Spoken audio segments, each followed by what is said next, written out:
Vamos começar mais uma etapa aí do Regional Cast, dessa vez com o Bruno Souza, que vai participar aí com a gente nessa nova empreitada do Regional Cast, que vai ser uma conversa semanal sobre as atualidades, sobre o que está acontecendo. Tudo bem, Bruno? Tudo bem, Pedro. Obrigado pelo convite. Isso sempre foi uma grande vontade minha, poder me comunicar, falar e bater um papo contigo. Bom demais. O Bruno, que vocês não conhecem, o Bruno é um jovem empresário de Florianópolis, que entrou na política como vereador em Florianópolis, foi deputado estadual, foi candidato a deputado federal, agora está seguindo sua vida profissional, né, Bruno? Tá participando um pouco da política, mas está mais na vida profissional. Exato. O grande problema de não participar da política é que nós acabamos comandados por quem quer participar. Então é importante que todo mundo participe, dê sua opinião. Quem não quer ser candidato, não tem problema, pode ir lá dar sua opinião, se manifeste. Mas é importante o brasileiro retomar a política que, infelizmente, ficou tomada. Até porque quem não gosta de política vai ser comandado por quem gosta. Exatamente. Né? E vocês sabem que muita gente que gosta não quer necessariamente o seu bem. Então, eu separei aqui alguns temas pra gente conversar. O primeiro vai ser sobre os memes do Haddad. É verdade. E a mudança fiscal brasileira. Tá tendo muita repercussão esses memes, né? Vamos botar aí na tela para vocês verem. O meme do Tachad. Olha, é um melhor do que o outro. Isso. Daqui a Space Tex. Poxa, tem a Ana Maria Taxa. Tem a La Casa de La Taxa de papel. Muito boa. Mamãe tá cheia do MBL. Chetachara. Eita. Então, todos esses memes aí estão circulando. Essa aqui eu gosto, o taxa de elite. Taxa de elite 2. Essa é muito boa. O imposto agora é outro. O imposto agora é outro. As redes sociais, se você tem X, tem Instagram, é impossível não ter visto. Você não ter visto isso. Você com certeza esbarrou em algum desses memes. E eu acho, Pedro, muito interessante porque lá no século XVIII, né, Tiradentes, para fazer um protesto contra impostos, perdeu a cabeça e foi enforcado, né? Sim. Agora a gente resolve com meme. Tá muito melhor, né? Os memes, eles são uma manifestação, na verdade, né, da população sobre um projeto que foi aprovado na Câmara, está sendo enviado para o Senado, sobre a mudança da tributação no Brasil. Um momento que o Brasil vive, na verdade, uma crítica muito grande a esse ajuste fiscal, que, em outras palavras, é o equilíbrio das contas públicas através do aumento de receita e nunca através do corte de despesa. O governo pode fazer isso porque, afinal de contas, ele manda a conta para o pagador de impostos, ele pode fazer isso. O trabalhador em casa, o assalariado, não pode ajustar as contas de casa simplesmente dizendo, agora eu vou aumentar o meu salário. Sim. Não funciona assim, mas o governo pode aumentar impostos. Então, isso tudo nasceu, esse grande fluxo de memes nasceu por conta justamente dessa crítica ao aumento, ao equilíbrio das contas do governo através do aumento das contas públicas. Eu trouxe aqui uma lista, Sim. Não sei se tu queres que eu leia, vamos Pedro. citar os mais importantes. Eu vou citar alguns, né? E vamos chegar até os mais conhecidos, né? Mas nós tivemos aí a retomada do PIS, COFINS e CID sobre os combustíveis, imposto sobre a exportação de petróleo. Muitos vão mudar de nome também, né? Isso, também. Vão ter um nome mais gourmet. Isso aqui eu não tô nem falando ainda da reforma tributária ainda. Sim. Mas a reforma tributária... E tem mais coisa ainda que vem, né? Mas a retirada de ICMS da base de cálculo do crédito do PIS e COFINS, tributação das apostas esportivas, que estão muito na moda agora, né? Até o imposto sobre importações via e-commerce, que é o famoso imposto da blusinha. Que, aliás, vai começar agora, Vai começar agora 1º de agosto e a mudança da taxa da blusinha, ela vem aí de pedidos de alguns empresários brasileiros que gostam de importar da China, mas não querem que os seus clientes compram diretamente dos seus fornecedores. Exatamente. E aí o pessoal apelidou de taxa da blusinha porque comprava-se muito em um desses e-commerce que vende roupa, né? E a taxa da blusinha porque... A Shein, né? A Shein? Da Shein. Não sei se pode falar, mas pode falar. Da Shein, né? Se a Shein estiver vendo a gente, pode também depois patrocinar aqui mandar o... Mas assim, eu acho que... Já foi cobrado o ICMS, né? O ICMS dos estados, eles já tinham sido adicionados aí um tempo atrás, 17%. E agora vão cobrar mais 20%. Mais 20%. Então, abaixo de 50, né? então o brasileiro comprava aquela roupinha mais barata, Vai cobrar mais caro. Vai pagar mais caro. Imposto, esse imposto aqui também, eu sou CAC, né? Eu sou atirador esportivo, então isso aqui... Eu também sou. Que maravilha, pô, temos que um dia no clube, aí dar uns tiros juntos. Mas o aumento do IPI sobre armas de fogo, isso aqui é uma coisa que já é Muito caríssimo. de defesa, né? Muito de defesa, gente. É um aumento para proteger a sua família em casa. Mas trazendo exemplos aí, eu quero trazer um exemplo da Câmara Brasileira de Indústria de Construção, que a construção ela é o motor do país, né? Hoje tem um índice de saca de cimento, de venda de saca de cimento, que ele é um índice que ele regula a temperatura do brasileiro, da quantidade de imóveis que estão sendo construídos. Então, vai ser mexido num item muito importante, que é a venda de imóveis por pessoa jurídica. O que isso quer dizer? Para te construir como uma construtora, tu tem que ser pessoa jurídica. Então, mudando essa alíquota que vai de imóveis de 500 mil, vai ser de 30% o aumento.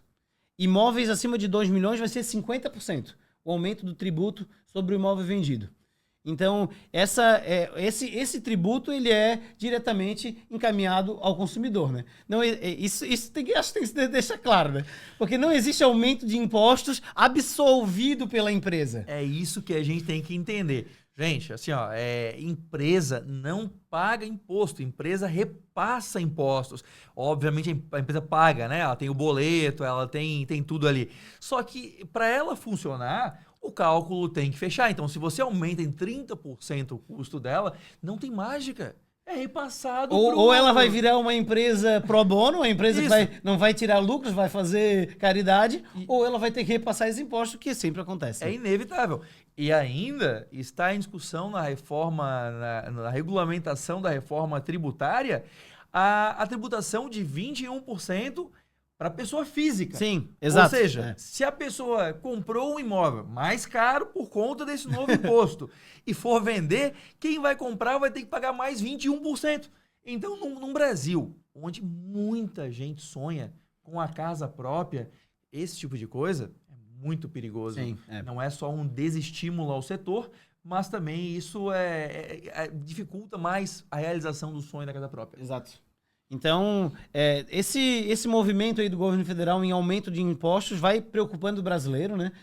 Na Câmara, a votação ali teve alguns itens que conseguiram retirar, né? A carne foi a pedido de uma grande produtora aí, de carne, foi isentada de impostos, e alguns outros Mas itens quase também, passa, né? Quase passa, E agora o Senado também tem o seu crivo, né? É uma discussão que vai continuar. Então, o brasileiro tem que fazer a sua parte, participar, participando na rede social, mesmo divulgando os memes já ajuda, porque gera pressão para o governo não abusar no aumento de poder. O Lira, esses dias, deu uma declaração que falou, chega de meme. Ele falou, tá ali, pode procurar, chega de aumento de impostos. Ou seja, sentiu.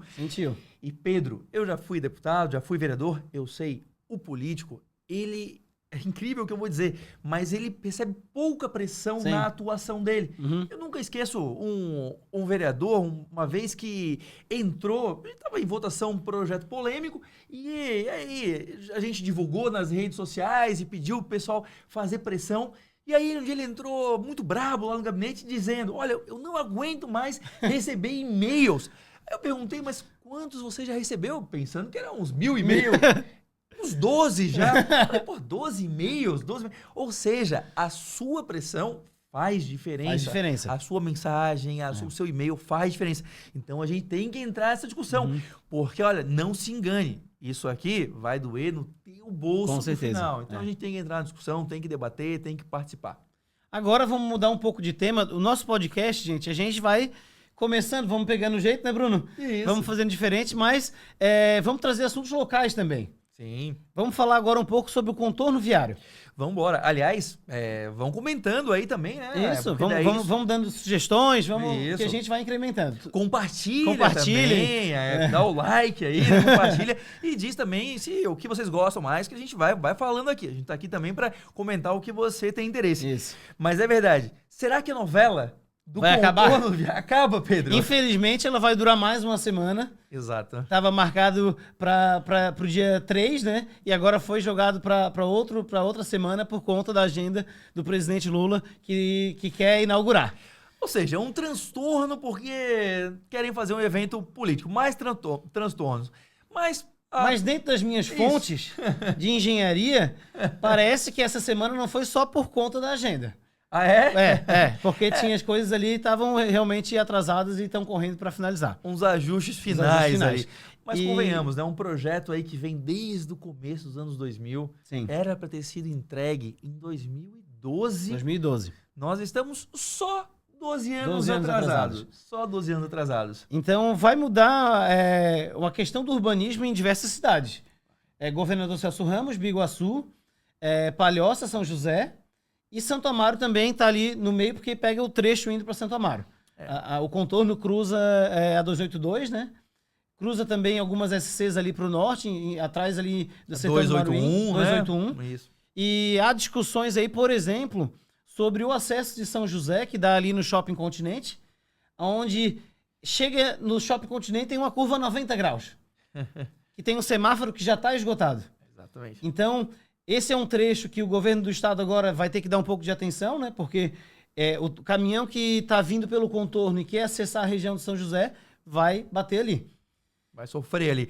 E é importante que a gente diga, né? O contorno ele é uma obra importantíssima, porque apesar de todo o atraso e toda negligência, na minha opinião, da NTT, né, sobre as obras, né, que é a agência reguladora que deveria cuidar das obras, mas ela é importante porque não é que vai tirar metade do fluxo daquele trecho ali de Biguaçu até a Palhoça, não é isso, mas vai tirar o trânsito, principalmente o trânsito que passa direto, que não quer parar na região, Sim. e vai tirar principalmente os caminhões. Sim. Porque os caminhões é que muitas vezes são essenciais, transportam nossa comida, nosso alimento, tudo, mas são eles, o tempo de frenagem deles e de recuperação da velocidade é que muitas vezes gera toda a lentidão no trânsito. Então você só tirando boa parte dos caminhões ali, aquele trânsito os caminhões, por exemplo, das cerâmicas de Criciúma para o Porto de Itajaí,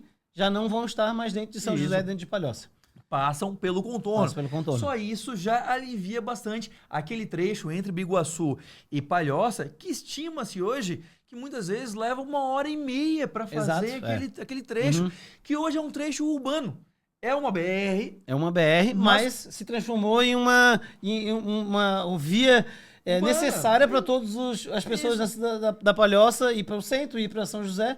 Então, criou-se ali uma urbanização de uma rodovia que é uma via arterial brasileira, né? Exato. A BR-101 é uma via... E as cidades se desenvolveram ao longo da BR. Então, hoje é uma via, como eu falei, uma via que passa no meio de cidades. Então, não é uma via, não é uma rodovia naquele trecho mais, né? Ela é uma via urbana que serve às cidades.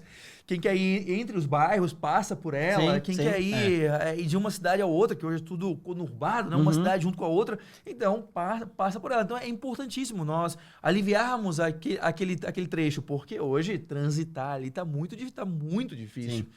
Então realmente... uma nova era vai vir naquela região.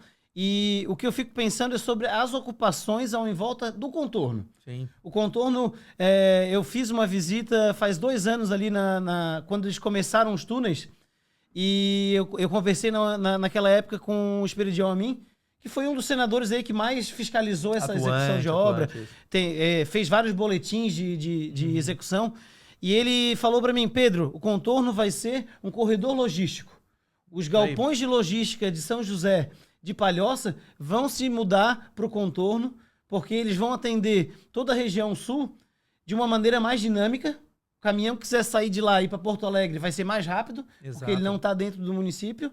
E um caminhão que quiser atender Florianópolis também, com pequenos caminhões, vai poder acessar a região da Grande Florianópolis. E só isso é um alívio, além de incentivar a produtividade, é um alívio enorme, Porque você tem esses galpões que são... Galpões precisam de caminhões. Então você tira todo esse movimento e joga lá pro Um exemplo é o galpão do Mercado Livre. Exato. Que se instalou em Governador Celso Ramos logo no comecinho do contorno. Isso. Já prevendo, com certeza, já prevendo que vai ter o contorno. Então as entregas que vêm do Rio Grande do Sul já podem vir passar pelo contorno e sair direto naquele eixo que o contorno vai se transformar num corredor logístico do eixo sul, para não só da Grande Florianópolis, para todos os centros urbanos ali de Curitiba e Porto Alegre. Agora, não podemos nunca esquecer, infelizmente, desse atraso que realmente, olha, foi bárbaro o que fizeram, nos deixaram tanto tempo esperando uma obra que se alongou. Vai haver algum tipo de reparação sobre isso? Pois é, tantos prazos, né, perdidos, e a única coisa que a gente via era o preço dos pedágios aumentando. Isso é um absurdo, o preço era, o atraso acontecia e a gente tinha aumento no pedágio.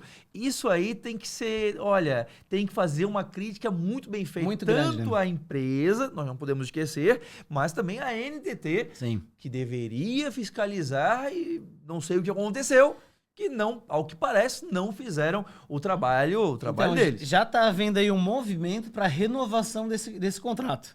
Pois é. Então, E aí vão renovar. E essa renovação, ela tá com um saborzinho assim bem amargo pro catarinense, porque o preço do pedágio pode dobrar, olha o que eu vou falar, dobrar sem incluir o túnel do Morro dos Cavalos. Ou seja, aí vamos ter mais uma obra que vai levar aí 20 anos para ser feita, enquanto isso vai servir de justificativa para ficar aumentando o pedágio que já vai estar dobrado, né? Então, exato. Então, eu até houve uma reunião ampliada aí com alguns deputados estaduais e federais, eu me comuniquei com alguns daqueles e eles parecem que estão com medo da empresa Artérios, mas a Artérios ela tem que fazer o seu papel até 2033. Eu acho que não se pode falar em renovação nesse momento, claro sendo que o contorno nem foi aberto ainda. É isso. Então, a Artérios tem que cumprir o contrato atual para que daqui a 3 anos a gente comece a estudar a maneira que vai ser feita essa renovação.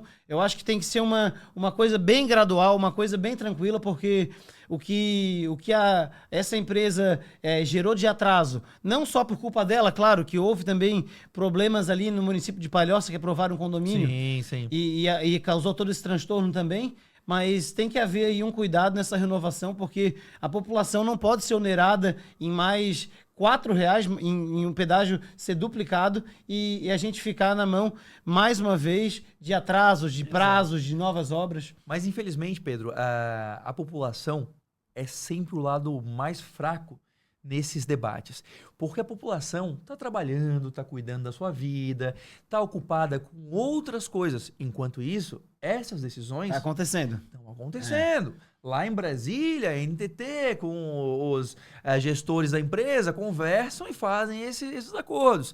Então, por isso que para eles é mais fácil tomar a decisão, onerar a população, porque a população vai ficar incomodada, todo mundo vai sentir, só que a população está ocupada com os seus afazeres. E hoje o lobby, apesar de não ser legalizado como é nos Estados Unidos, no Brasil, políticos famosos aí, aposentados, estão sendo contratados por empresas para fazer lobby em Brasília. Claro. Porque eles sabem os caminhos e conhecem bem como é que funciona a política e estão sendo contratados por empresas, às vezes oficialmente, às vezes extraoficialmente, para lidar aí com assuntos burocráticos. E a população, como falei, é o lado mais fácil. E uma outra coisa que eu queria falar era sobre... Poxa, esse negócio de obra pública no Brasil, né? Eu fiscalizei muito obra pública e é sempre, olha, uma dificuldade. O Bruno, quando deputado, tinha um coletezinho, né? Um colete... Tinha! Não era o da Defesa Civil, né? Não, era o de fiscalização. O da Defesa Civil já virou balaio aí dos prefeitos. Todo prefeito usa, né? Mas é bonito, é bonito. Era da fiscalização. Fazem né? um bom trabalho. Quem usa esse colete é a Alerj, né? Nos Estados Unidos, no Rio de Janeiro, os deputados usam muito. Usam pra sinalizar que estão indo fiscalizar. Mas eu comecei esse negócio aí, eu fui o primeiro. Aí eu ia com o colete fiscalizar a obra pública. Se eu falar pra vocês o que eu já encontrei por aí, na verdade eu falei, tá tudo nas minhas redes e já tudo denunciado. Mas olha, até ponte que era pra ter 16 pilares e quando eu fui lá ver contar tinha 8 já. Meu Deus. Encontrei cada coisa em obra pública, mas por quê? Bom, tem os habituais problemas, né, irregularidades, enfim, aquela coisa toda, mas também tem uma coisa que é a falta de planejamento.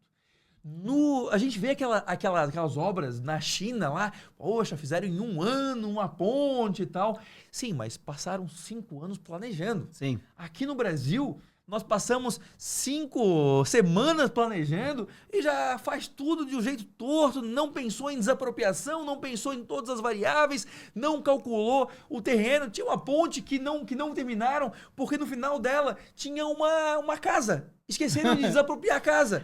E também tem aquela máxima das cabeceiras, né? Faz a ponte e esquece das cabeceiras. Pois é, também. Então, porque o planejamento não foi bem feito. Então, no Brasil é isso. No Brasil não se planeja, não se pensa em tudo.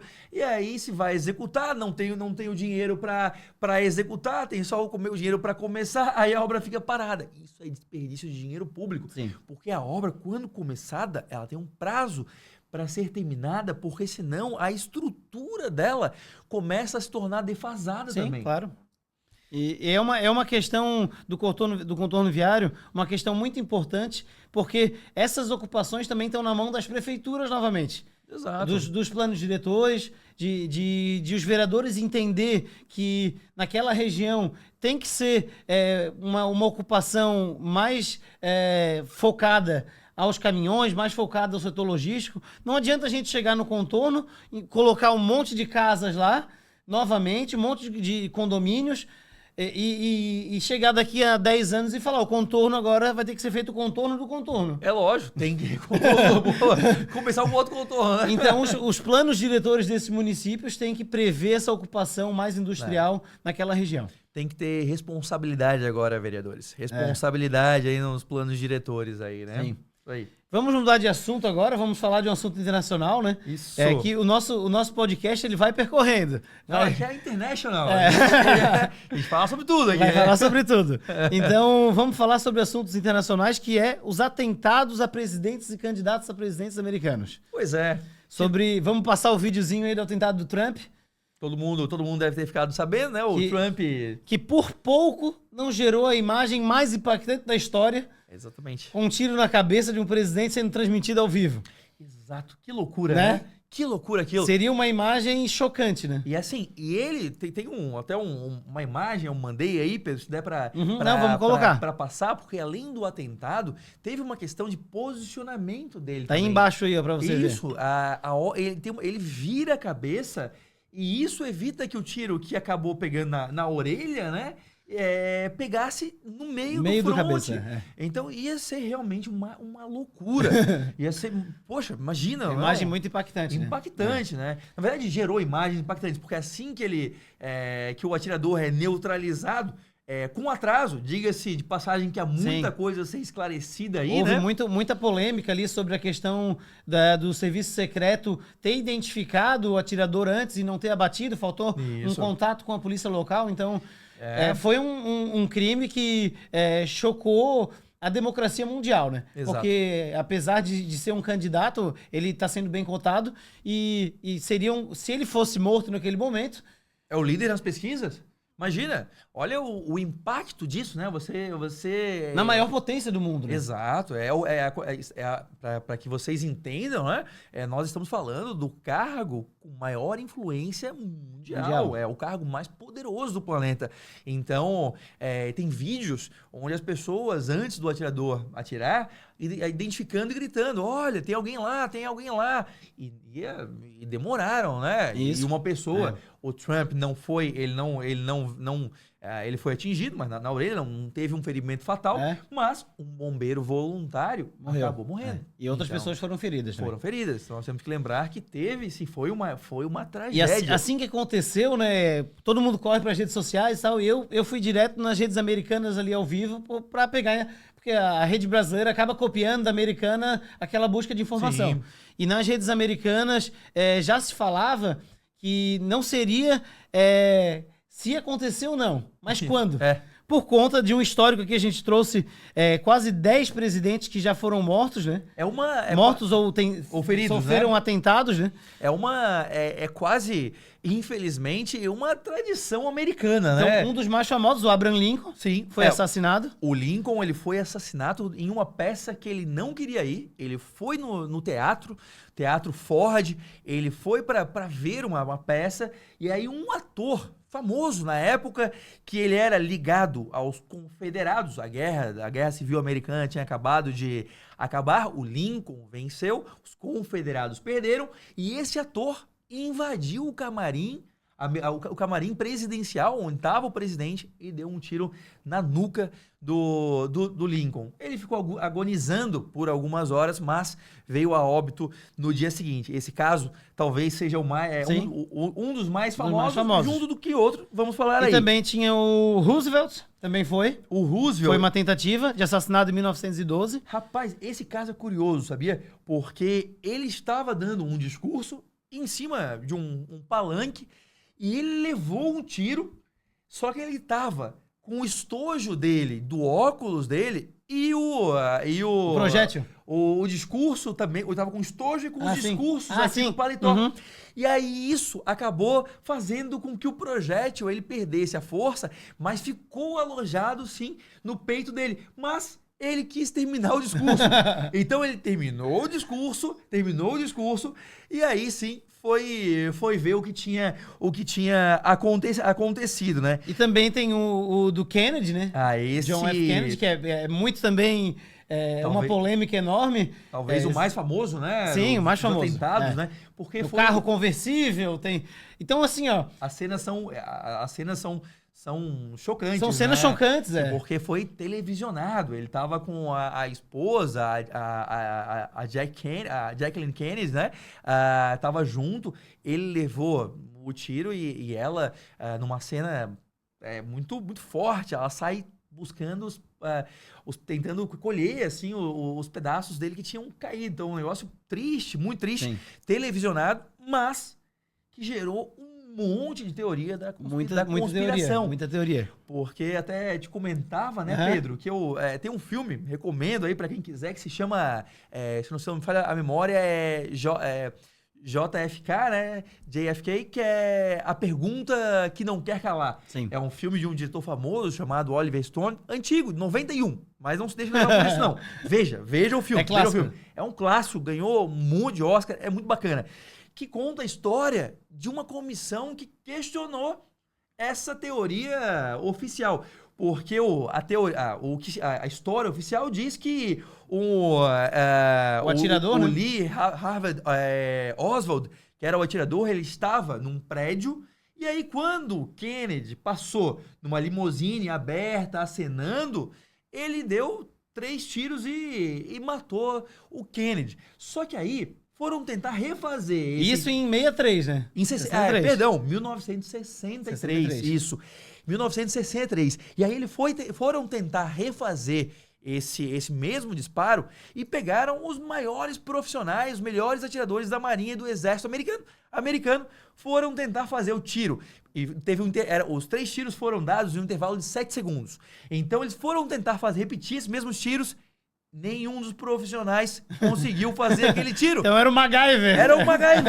Ninguém conseguiu repetir aquele tiro. E mais uma coisa. E também teve, e foi muito bem mostrado, desse filme mostra muito bem, o que eles chamam do trajeto da bala mágica. Porque, olha só, que loucura.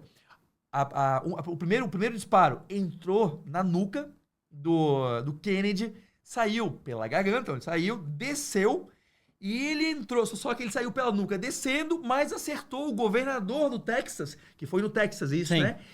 Que estava no banco da frente, subindo, então pegou numa projeção subindo E esse tiro saiu para baixo, acertando a mão do governador e a coxa dele que estava para baixo. Então, uma bala que eles falam que é uma bala, a bala mágica que eles falam, o trajeto mágico. Assim como toda história americana, né? Tem diversas teorias. Né? Mas quer ver uma coisa? Olha só, só antes de... Pra gente não passar rapidamente aqui, mas... E nós também tivemos um presidente americano que ele foi assassinado, o William McKinley, em 1901. Todos os atentados antes deles não tinha serviço secreto. Eles não tinham segurança. Não tinha segurança. Eles andavam por aí, assim, andavam os presidentes americanos andavam normal. Tanto que tivemos um aqui que morreu numa estação de trem. Sim. Que o sujeito chegou nele e atirou nele numa estação de trem. E o último atentado, antes do Trump, esse agora do Trump, tinha sido um contra o Ronald Reagan, lá em 1981, o atentado. Por quê? Não era por causas políticas, era porque o assassino queria impressionar o seu amor platônico. Meu Deus. Ele era apaixonado pela Judy Foster, uma atriz famosa, né? E ele queria impressioná-la ficando famoso através de um atentado contra o presidente. Que ideia maluca. Isso aí tá no YouTube, tá tudo. A gente pode até botar o vídeo aqui embaixo. Vamos botar. Do atentado, que foi uma loucura também. O Ronald Reagan tinha acabado de... Ele era famoso, né? É um presidente que começou a guerra contra as drogas. Isso. Ele já era famoso antes de ser político, porque ele era um ator americano. Era um ator americano. Ele era um ator de Hollywood. Então ele... Porque o Trump também foi, né? Também era. Ele tinha lá o programa, né? Dele. O Fire, o reality show. O reality show dele. Então o Reagan foi atingido e tinha sido o último atentado, tinha sido em 81. Então já faz mais de 40 anos que um atentado a um presidente não acontecia, e agora tivemos esse, infelizmente, contra o Trump, né? E não dá pra dizer também que a política americana é tediosa, né? Porque na mesma ninguém semana... morre de tédio lá. Ninguém morre de tédio lá. Porque morre de atentado, mas de tédio não, né? Mas tivemos nos dias mudança, seguintes, né? A mudança. Eu acho que com o Trump nesse atentado, ele acabou ganhando força, né? Porque pelo histórico já de candidatos que sobreviveram, eles tiveram um aumento muito significativo depois do atentado, porque o americano, ele tem aquela coisa hollywoodiana, né? E o cara sofreu um atentado, então alguém quer matar ele, vamos votar nele. O herói, né? E o que acaba acontecendo em outros países. Não, mas e faz sentido, também, né? Faz sentido. Até porque, poxa, é uma imagem muito forte ali, se você for ver as fotos, né? A imagem, ele se levantando e... Fight! E fight! Lute, né? Então, é muito forte, né? Ele tinha acabado de sofrer um atentado e levanta assim, e né? Alguns dias depois, o Biden chama o presidente Zelensky de Putin. Exato, não, e aí uma série de constrangimentos, né? E a internet não perdoa, Não perdoa. Porque eu vi uns memes, né? O pessoal pegando o pé, a pressão tava muito grande pro Biden desistir. Eu vi lá um meme que era Biden contra uma escada, aí caindo lá e tal, né? E parece que o Biden desistiu lá para ser candidato a vereador em Santo Amaro. Em Santa Amaro, grande Santa Amaro, adoro a cidade, verdade, não, mas lá também tem muita gente boa, deixa o Biden lá. Deixa o Biden lá. Cuidem da nossa Santa Amaro aí, né? Que temos outras histórias aí também pra contar sobre Santa Amaro depois. Então, aí. A saída do Biden movimentou toda a questão da política. Agora, na verdade, está em aberto ainda, né? O cargo ali, a candidato pelos republicanos, e a eleição tende a ficar mais calorosa com essa nova candidata. Pode ser a Kamala Harris, a vice atual dele, né? Kamala Harris. Ou pode entrar Michelle Obama, até o próprio Barack Obama. São outros candidatos aí que estão rondando o cargo. A Kamala Harris, inclusive, já fez uma ameaça ao Brasil, se for eleita. Ela falou que vai cortar relações com o Brasil se não acabar com aquela gíria "estou com as malas prontas". Então, é brincadeira, a gente vai que eu vi o meme também. Já que a gente tá falando de meme aí também, né? Então ela já falou isso também. Então acho que é isso, gente. Vamos encerrar o nosso podcast por hoje. E semana que vem vamos ter outros temas, outros assuntos internacionais, locais. Vamos trazer temas municipais. Exato. E vai ser uma conversa bem gostosa aí que a gente vai ter. Posso fazer só uma lembrança, só para nós não perdermos a data? Sim. Mas Faz 11 anos. 11 anos. 11 O que aconteceu anos 11 anos atrás? de um evento incrível. Santa Catarina é um estado tão incrível, tão abençoado, que a nossa região aqui da Grande Florianópolis também, que até neve já teve. Foi abençoada aí Abençoada. com neve no nosso Morro Cambirela, né? Toda Isso. a nossa serra mais litorânea recebeu a neve aí há 11 anos atrás. Lindas imagens aí agora, você pode conferir aí embaixo. 11 anos que nevou no Cambirela. Eu lembro até hoje, Pedro, que eu trabalhava ali no centro, em Florianópolis, né? Num prédio alto que era voltado, a minha janela era voltada pro Cambirela. Aí eu comecei a olhar, mas tá tudo branco lá no topo. Aí foi o assunto do dia. 11 anos Eu que tava nevou. trabalhando em Palhoça, bem ali aos pés do Cambirela, né? E via o arcanjo lá voando, pousou o arcanjo lá em cima. Vamos botar imagens aí do arcanjo. O bacana. helicóptero do bombeiro pousou lá em cima naquela ocasião, que registrou aí momentos que vão ser difíceis de acontecer novamente, né? Mas a gente espera que aconteça. É isso aí. Manda pra gente onde é que você tava aí também no dia que nevou no Cambirela. Contem pra gente alguma história aí também Isso. bacana, né? É isso então, gente. Ficamos por aqui. Obrigado, Bruno, Obrigado, pela Pedro. participação. Valeu. E vamos continuar nessa nova etapa do Regional Cast, agora com Bruno Souza e Pedro Guedert.